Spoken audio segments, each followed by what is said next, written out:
Na aula de hoje daremos continuidade ao capítulo de Astronomia Antiga e nesta aula apresentaremos as contribuições de Pitágoras, Filolau, Eudóxio, Aristóteles e Aristarco, para a astronomia na Antiguidade. Continuando a nossa abordagem com relação aos filósofos pré-socráticos, hoje nós vamos começar a aula falando de Pitágoras de Samos. Pitágoras era um filho de comerciante de joias que muito jovem foi estudar junto dos sacerdotes egípcios. Ele fundou uma escola, que era uma espécie de seita, uma irmandade, que ele chamou de Irmandade Pitagórica, onde se estudava ciência, matemática e filosofia. Então, os bens que a escola, que os membros da escola possuíam, pertenciam a todos. Eles acreditavam na metempsicose, que é onde a alma imortal, segundo os pitagóricos, cumpre um ciclo de reencarnações que somente seria interrompido pelo aprimoramento moral e ético. Eles observavam um rígido e austero padrão moral. Dentre outras coisas, eles não comiam carne. Nessa evolução com a reencarnação, eles acreditavam que o máximo da reencarnação seria reencarnar como um pitagórico. E aí, a partir de então, o ciclo de reencarnações era encerrado porque você já havia chegado ao ápice do seu desenvolvimento espiritual, como pitagórico. A doutrina da escola pitagórica ela era mantida em rigoroso segredo, ele era uma espécie de maçonaria. Eles só revelavam as suas descobertas, os seus ensinamentos entre os seus membros. Nada era passado para quem não era membro da escola pitagórica. Dentre as descobertas de Pitágoras e dos pitagóricos, porque assim, numa situação como essa, onde se tem a escola pitagórica, não se tem certeza se as descobertas foram realmente feitas por Pitágoras ou se foram feitas por membros da escola e essas descobertas foram remetidas a Pitágoras porque era o chefe da escola. Então isso não se sabe ao certo. Mas o que se chegou para nós como contribuições, como as contribuições de Pitágoras são a esfericidade da Terra, da Lua e de outros corpos celestes. Para Pitágoras, a forma circular e esférica era perfeita.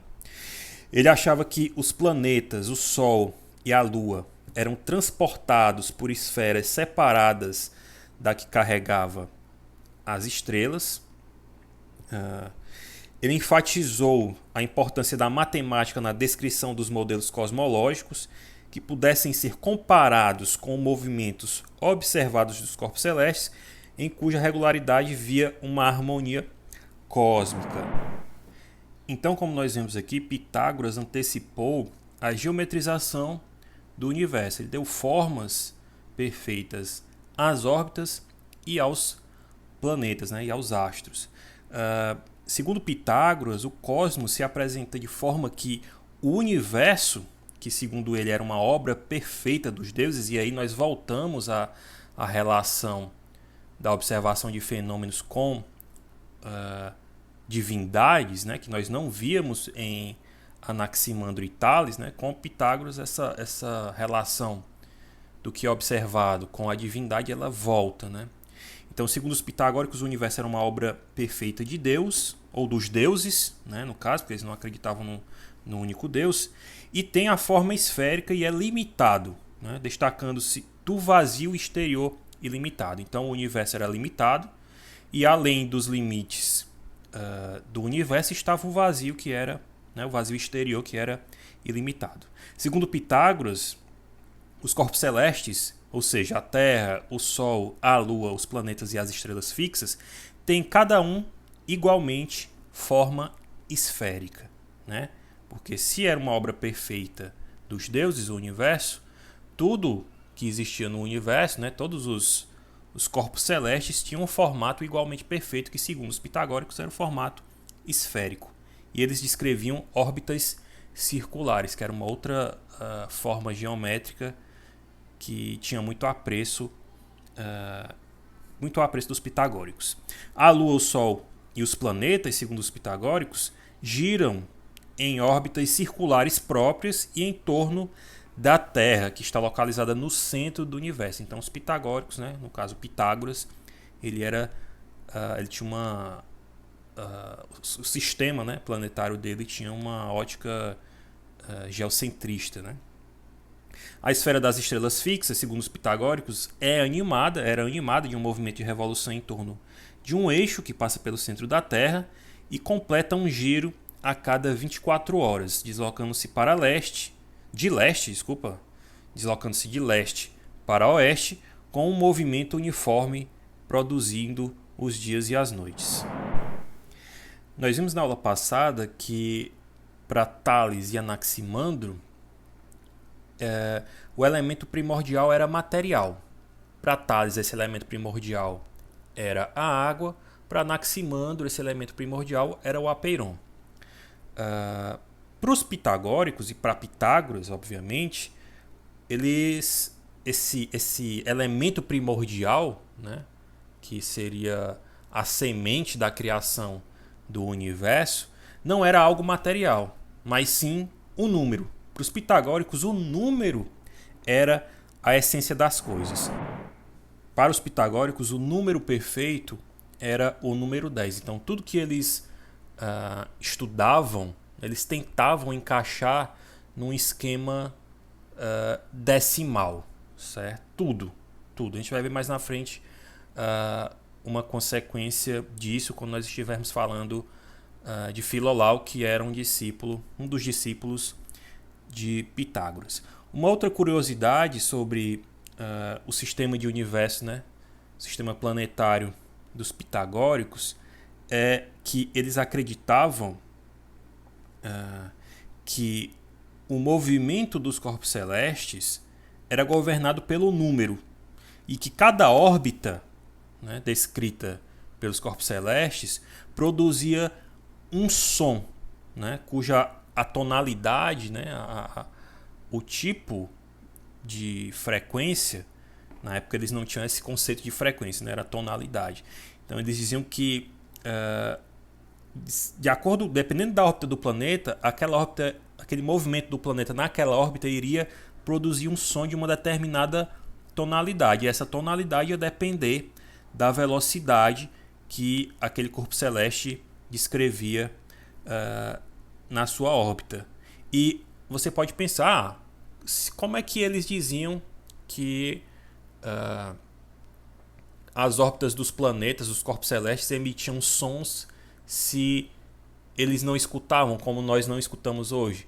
A explicação dos pitagóricos para isso era que, como você nasceu escutando aquele som emitido pela órbita dos planetas, você não seria capaz de discernir, né, de distinguir o que é que era som e o que é que era silêncio. Então, como você nasceu escutando aquilo, você não percebe que aquele som está sendo emitido. Os pitagóricos foram os primeiros a chamar o universo de cosmos, que remete a uma palavra grega que significa ordem, e eles também criaram outros termos, como filósofo e matemática.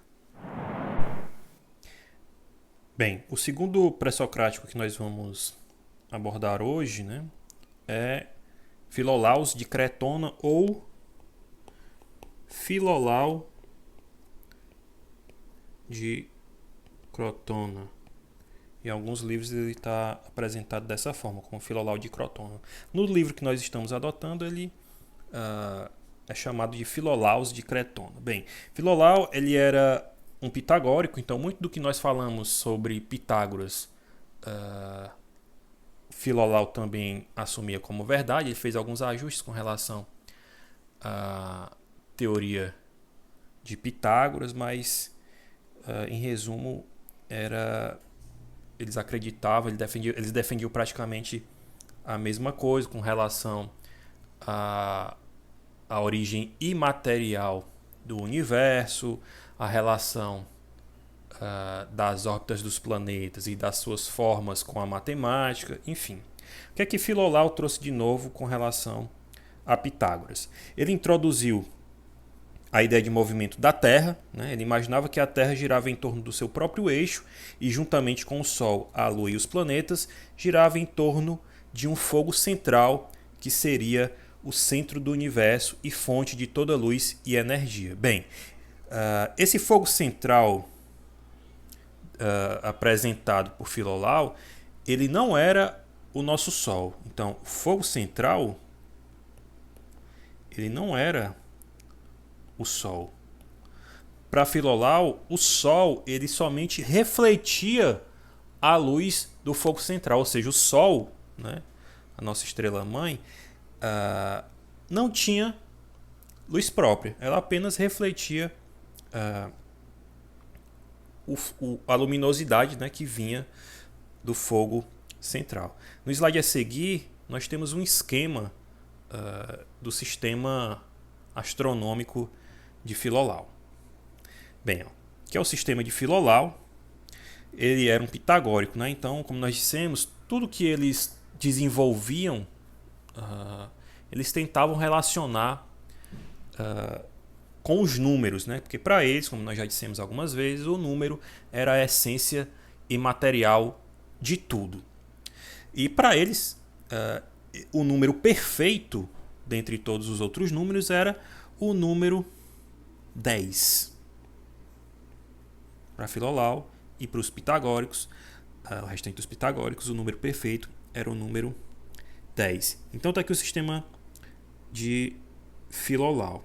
Aqui no centro nós temos o fogo central, que é o nosso astro 1.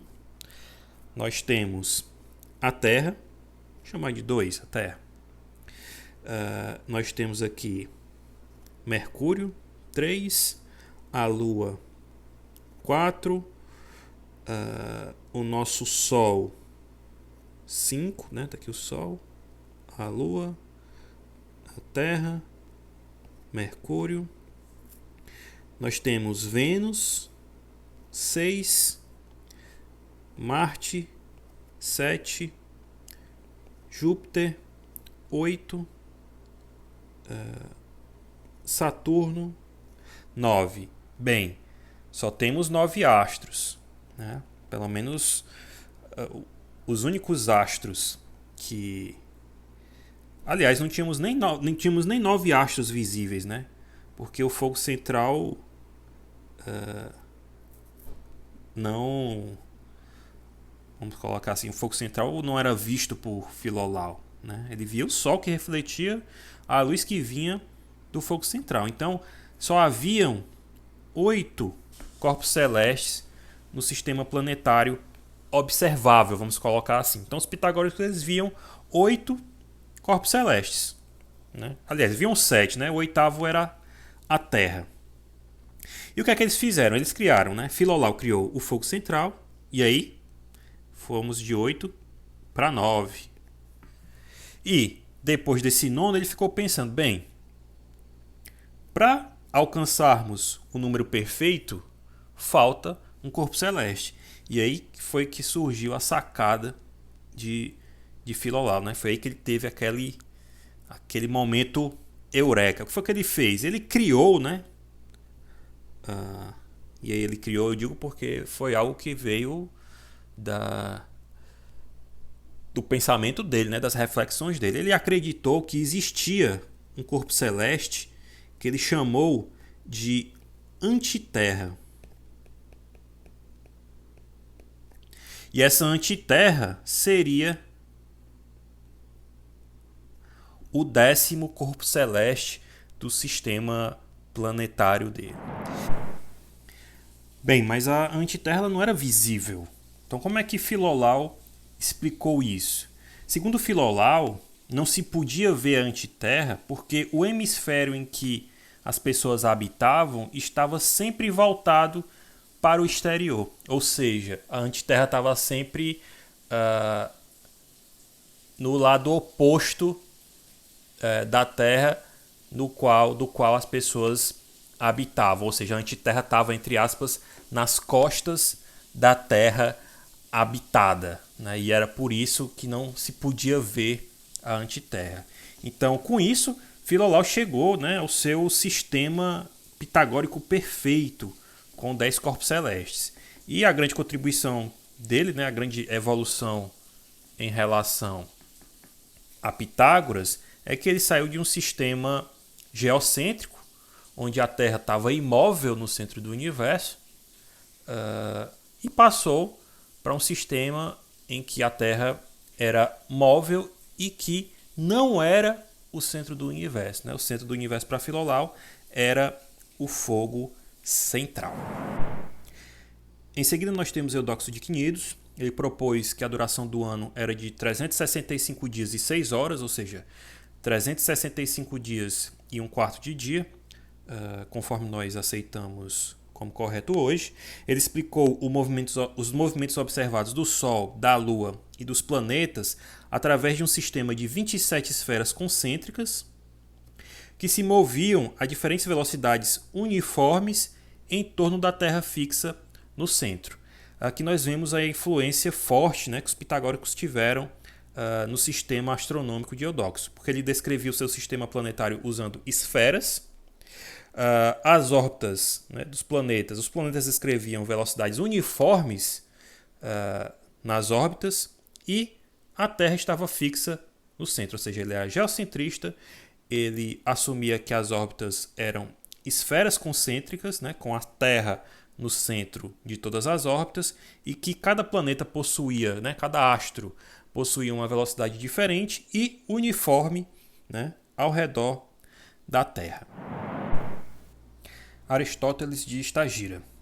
Aristóteles coletou e sistematizou o conhecimento astronômico do seu tempo. Ele explicou que as fases da Lua dependem de quanto da parte da face da Lua iluminada pelo Sol está voltada para a Terra. Explicou também os eclipses solar e lunar, argumentou a favor da esfericidade da Terra, tomando como base a sombra da Terra projetada na Lua durante o eclipse lunar, rejeitou o movimento da Terra como alternativa ao movimento das estrelas, né? Ou seja, para ele os corpos cairiam para trás e haveria um movimento aparente das estrelas entre si se a Terra estivesse em movimento.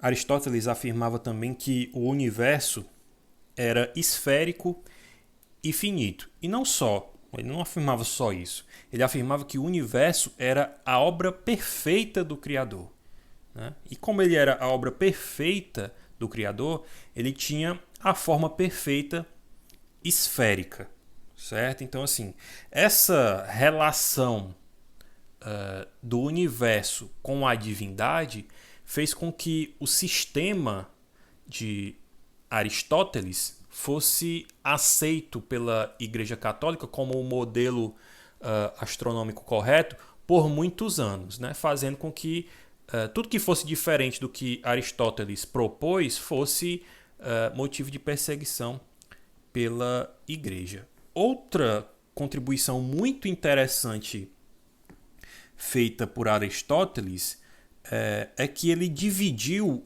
o mundo, né, o universo, vamos dizer assim, em um mundo supralunar e um mundo sublunar. No mundo supralunar, as coisas eram imutáveis, elas eram constantes, nada mudava, tudo era perfeito. E no mundo sublunar, né, abaixo da Lua, tudo era corruptível, tudo se deteriorava com o tempo, as coisas mudavam de maneira cíclica. Aqui nessa tabela nós temos a obra completa de Aristóteles. Ele escreveu tratados de lógica, tratados de física, metafísica, sobre a alma, curtos tratados de física, que nesses curtos tratados ele falou sobre sono e vigília, falou sobre sonhos premonitórios, sobre a longevidade e brevidade da vida, juventude e senilidade e assim por diante. Ele também teve uma contribuição muito importante na área de biologia, dividindo esses animais em categorias, né? Então aqui, ó, história dos animais, partes dos animais, a movimentação dos animais, a locomoção e sobre a geração dos animais. Ele escreveu também sobre ética, política, constituição, ateniense no caso, retórica e também poesia. Aristarco de Samos. Aristarco foi o primeiro a propor um modelo heliocêntrico consistente para o sistema solar. Ele arranjou os planetas na ordem de distâncias ao Sol que é aceita hoje. Ele desenvolveu um método para determinar as distâncias relativas do Sol e da Lua à Terra. Ele concluiu com isso, que o Sol estaria a 20 vezes mais distante da Terra que a Lua. Só que a proporção correta é cerca de 400 vezes. O procedimento que ele usou estava correto. O problema que ele encontrou, o problema do erro que ele apresentou, é que os dados que ele estava utilizando não estavam corretos. Então, por isso que ele achou o resultado errado. O método que ele usou estava correto, mas os dados nos quais ele se baseou estavam equivocados. Ele mediu também os tamanhos relativos da Terra, do Sol e da Lua. Concluiu que o Sol não poderia estar orbitando a Terra. Ele tinha essa intuição de que o astro maior é que deveria ser orbitado por astros menores e não o contrário. Com essa análise dos tamanhos que ele fez, ele concluiu que a Lua tinha um diâmetro 3 vezes menor que o da Terra. Só que o valor correto é de aproximadamente 3,7 vezes menor que o diâmetro da Terra. Com esse dado, ele deduziu que o diâmetro solar era cerca de 20 vezes maior que o diâmetro da Lua e 7 vezes maior que o diâmetro da Terra. Só que a proporção entre os diâmetros do Sol e da Terra é bem maior. O diâmetro terrestre é menor que 1/100º do diâmetro solar. Então ele teve esses erros nos seus resultados, nos resultados obtidos, mas a forma como ele buscou esses resultados estava correta. Só que, como nós vimos, ele se baseou em dados errados para fazer os seus cálculos. Aristarco acreditava também que o Sol e a esfera das estrelas fixas eram imóveis.